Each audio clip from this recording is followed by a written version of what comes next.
Welcome to Wealth Wisdom.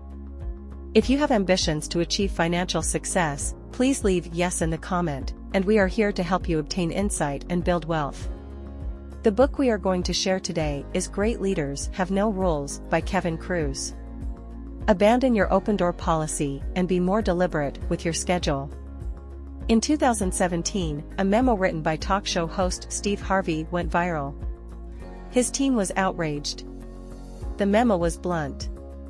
It demanded that anyone who wanted to speak to Harvey must now schedule an appointment. Without an invitation, his dressing room door was firmly closed. Author Kevin Kruse was shocked that everyone was so scandalized by Harvey's memo. Sure, his phrasing could have been a little tamer, but Kruse saw Harvey's request as completely reasonable. 60-year-old Harvey was hosting several TV and radio shows in 3 different states. Naturally, he needed some peace before a show to connect with his energy and humor. The pop-in culture interrupted his focus on what mattered most. In other words, far from criticizing Steve Harvey, we should be copying him. The key message here is, abandon your open-door policy and be more deliberate with your schedule. In a bid to promote trust, collaboration, and communication, most workplaces have adopted an open-door culture, giving team members access to their managers at any time. But rather than achieving that anticipated trust and ease of communication, it actually reduces your productivity as a leader and hampers your team from building crucial decision-making skills. No matter how much you encourage them to use your open-door policy, statistics show that 50% of your team won't feel comfortable speaking up when they have an issue. These are the folks that fear potential ramifications, like having their concerns dismissed or being judged as troublemakers. They're also sensitive about having a manager follow up on their complaint and risking new tensions amongst the team. For everyone else? They'll constantly interrupt your workday. That open door won't just prevent you from getting work done, it'll also stop your employees from making their own decisions. They'll get into the habit of running straight for your approval, creating a culture of dependency instead of relying on themselves and possibly making a mistake. To lead effectively, strike a balance between an open and closed-door policy by nominating a recurring time when you're available for employees. It could be for a full day once a week, or an hour every morning, whatever works best for your schedule and the team's needs. That way, your team will still feel supported, and you'll have uninterrupted time to tackle problems that need your attention most. Before we continue, if you are interested in this topic, please consider subscribing and give us a thumb up. Let's continue. Get rid of rules. They only inhibit employee performance. Imagine you're an employee on an overnight business trip. Complying with company policy, you've made your reservation at a Motel 6. But there's an issue when you arrive, no room is available. The other motel in town has availability, but its rooms are $10 more than you're allowed for accommodations. What do? Well, luckily your company accepts car rental expenses, so your best option is to rent a vehicle for $250 and drive 4 hours to another Motel 6. Sorted. Wait, what? This may sound senseless, but many workplaces are riddled with rules that defy common sense. The bigger the company, the more rules it's likely to have. When leaders don't have direct contact with employees, they rely on those rules to maintain professional standards and mitigate risk. But rules undermine trust. And an untrusted employee is one who underperforms. The key message here is, get rid of rules. They only inhibit employee performance. Workplace rules cause 3 major problems. First, they reduce an employee's accountability. The more highly regulated a job is, the less ownership a team member has over that job, which diminishes emotional investment. Why should they be invested when they don't feel ownership in the company? It usually leads to staff caring less about how they, or the business as a whole, perform. Second, rules make the majority suffer to protect the minority. Here's an example. Concerned about employees accessing personal emails at work, family business owner Nick installed blocking software on all office laptops.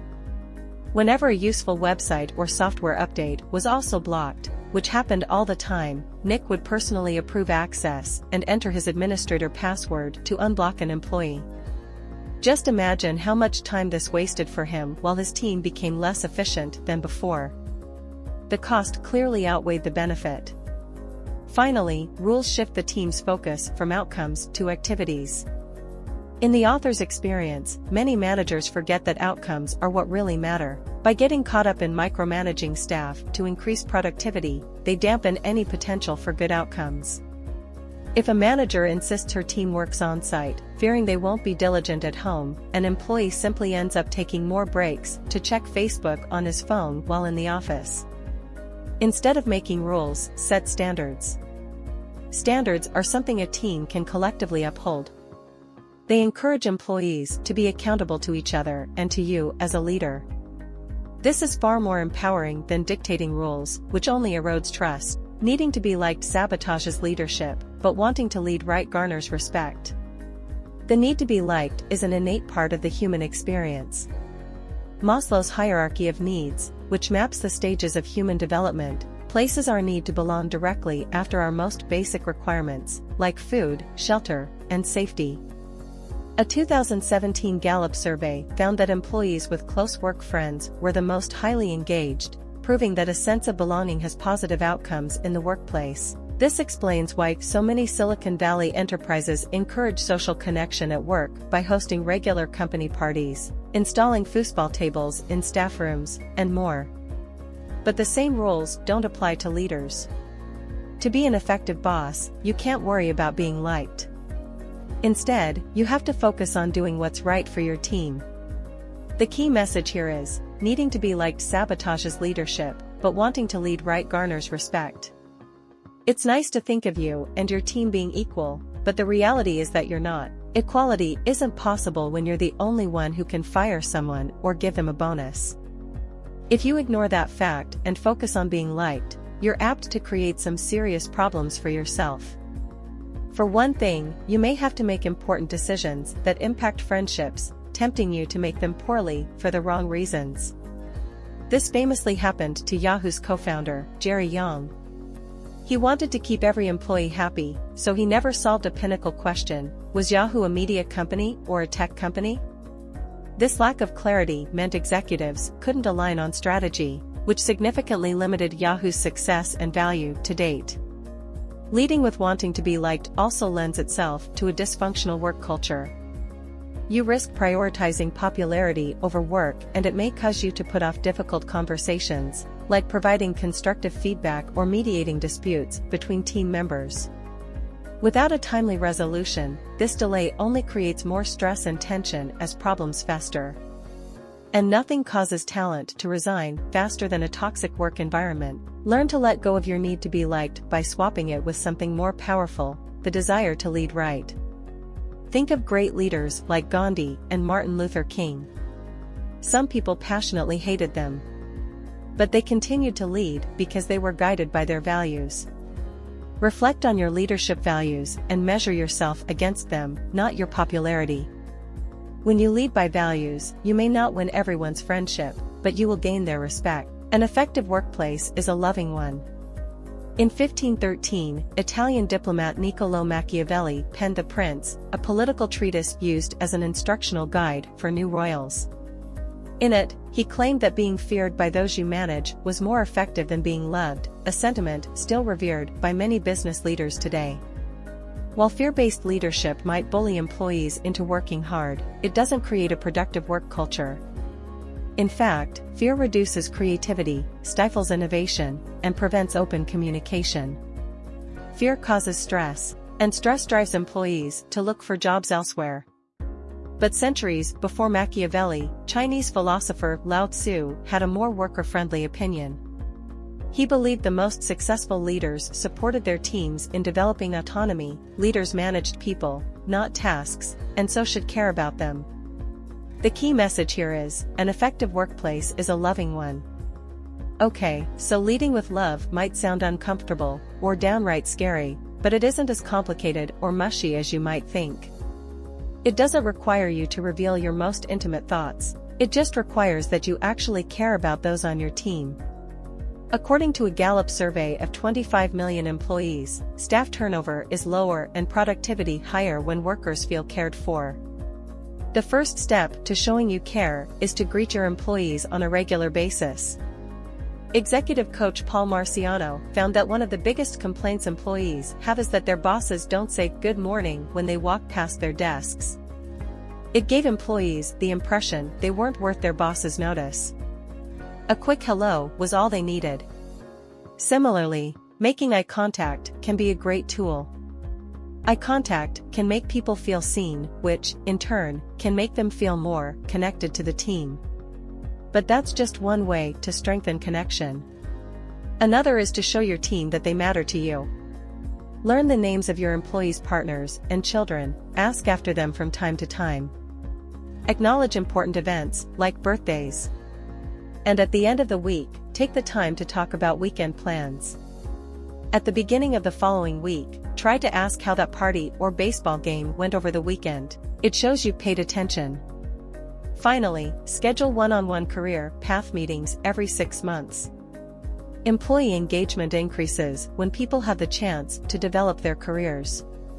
And since people already have the option to resign if they want to, they're more likely to stick around if you foster their growth. Become obsessed with time. While researching for his book 15 Secrets Successful People Know About Time Management, Kruse interviewed over 280 high performers, from Olympic athletes to entrepreneurs. What he learned shocked him. Hardly any of them used to-do lists to organize their time.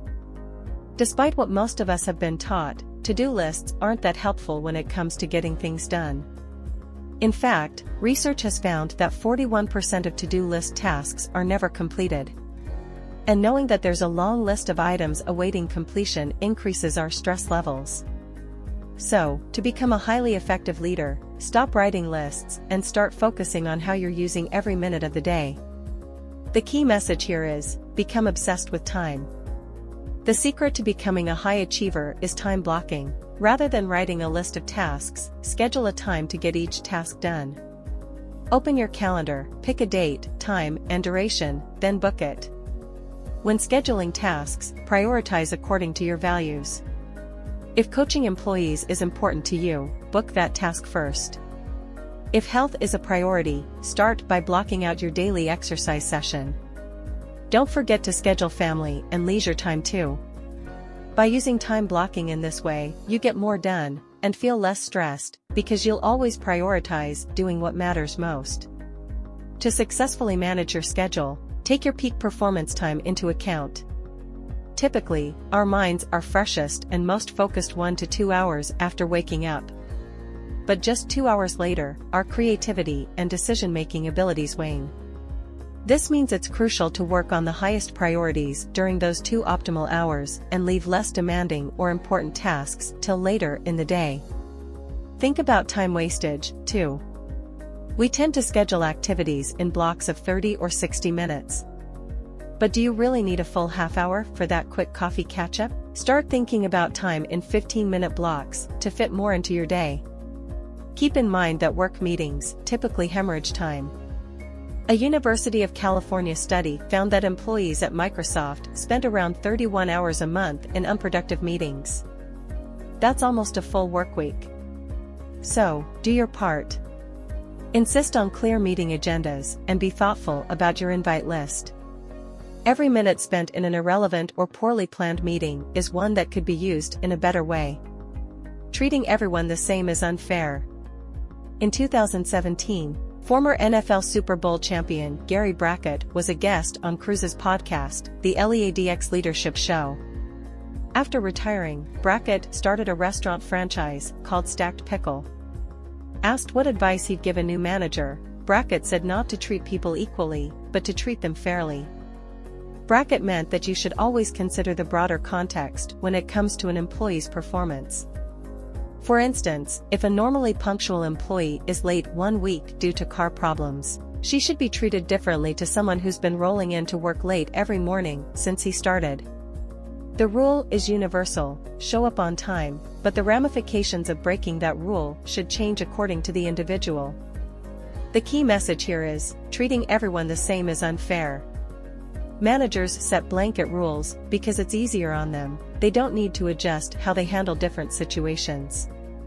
But this doesn't mean those situations are handled in the best way. That's why being flexible is the best strategy. This means you can show a trusted, long-term employee leeway and take a harder line with a new employee who's yet to prove herself. Though it may seem counterintuitive, giving preferential treatment to the people who've earned it is not only fair, it also inspires other employees to gain your trust too. Similarly, don't give your time equally to your employees. Entrepreneur Cy Wakefield recommends investing your time in your most productive and engaged staff. These are the workers you want to retain, but who have the highest number of alternative career options available to them. Time spent fostering their career growth will help you keep them longer. Unfortunately, employees at the opposite end of the spectrum will usually dominate your time. Wakefield calculated that low-performing employees generate an extra 80 hours of work each year for their managers. Most managers try endlessly to accommodate or inspire chronically disengaged employees by listening to their complaints or trying to coach them. But often, these people weren't a good fit to start with, so no amount of support will transform them into stellar teammates. The best thing you can do is fire them. It may sound harsh, but every hour you spend with them is one less hour you can invest in helping a star employee excel, or coaching someone who's shown potential. Embrace transparency. How would you react if an employee sent you an email accusing you of being disorganized and unprepared for a meeting? What if they told you that your underperformance was unacceptable and mustn't happen again? This happened to Ray Dalio, founder and CEO of Bridgewater Associates. But Dalio wasn't offended by his employee's blunt email, he was delighted.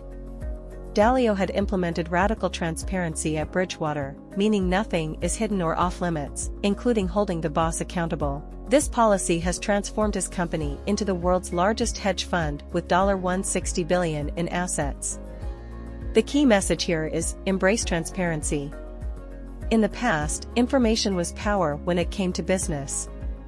Sales reps wouldn't swap notes because they were vying for the same promotion. Agency colleagues wouldn't share freelancer information because they wanted exclusive use of the best talent. But in today's volatile and complex terrain, a team's strength is what determines success, not hoarding knowledge. Actually, radical transparency optimizes team performance. It gives employees access to the information they need to make quick decisions. Real-time data allows sales reps to answer customer questions on the spot. Financial transparency guides employee spending. Sharing failures as well as successes is important because it shows that you believe your team can handle bad news and will choose to use this new information as a learning experience. This also fosters risk-taking by making failure less taboo, fueling innovation in the process. Open book management, where employees have full access to an organization's financial records, deepens staff investment and engagement. This practice involves training every employee, from janitor to CEO, in interpreting financial records. Employees begin to understand how money is allocated to different costs, like rent, salaries, and marketing. Once staff grasp what those figures represent in relation to profit, they begin to reflect on how to best use resources, leading to more thoughtful and effective decision-making. It may make some leaders nervous to include individual salaries in open book management, but if salaries have been calculated fairly, total transparency isn't a problem. In fact, it builds trust. If an employee challenges why she's on a lower pay grade than a colleague, you can use the opportunity to explain how those salaries have been determined. And, now that the conversation has been started, your employee then has the chance to state her case for why her contributions warrant a pay increase. Being vulnerable fosters connection. The most popular segment of Kruse's podcast is when his guests share a time they've failed. Listeners love hearing high performers talk about something other than how successful they are. Knowing that even great leaders make mistakes helps the audience relate to them. Vulnerability doesn't come naturally to most people. Evolution has made us fear being weak. We don't want to be the gazelle that the lion singles out for dinner. In fact, showing vulnerability at work historically could have ended a career, so people hid their illnesses or didn't tell their boss personal information, like getting a divorce. But times have changed. Relationships have replaced power and authority in the contemporary workplace, and that makes vulnerability an essential leadership quality. The key message here is, being vulnerable fosters connection. So, how does vulnerability help a workplace thrive? First and foremost, it fosters trust. Neuroscientist Paul Zak found that people collaborate better and are more productive in a trust-based environment. In the same way, it deepens the connection between friends. Being vulnerable builds trust between work colleagues. Vulnerability also increases the level of a worker's emotional engagement in the company and its goals. Engagement is an indicator of how much a person cares, and caring is what makes employees loyal to the company. In actuality, good employees always have numerous job opportunities now that the internet has made job hunting easy and accessible. So, engagement is a leader's tool to steer them away from looking elsewhere. Innovation is also connected to vulnerability. Research conducted by management consulting firm McKinsey & Company found that Fortune 500 companies now only operate for an average of 18 years. This has dropped from 90 years in 1935. The only way a company can survive in today's complex business landscape is to constantly innovate. And this means getting used to failure, which is fundamental to innovation. Failure in the workplace should be used as a learning opportunity and a way to inform new strategies. Great leaders support innovation by sharing their own failures and praising smart risk-taking, even if it doesn't lead to success. Finally, vulnerability promotes good health. Living authentically might take courage, but it uses less energy than striving for perfection. Rather than focusing on being perfect, reflect on where you can improve. By doing so, you'll role model confidence and bravery to your employees. That's the end of today's sharing. If you like our content, please give us a thumb up and share it with your friends. See you next time.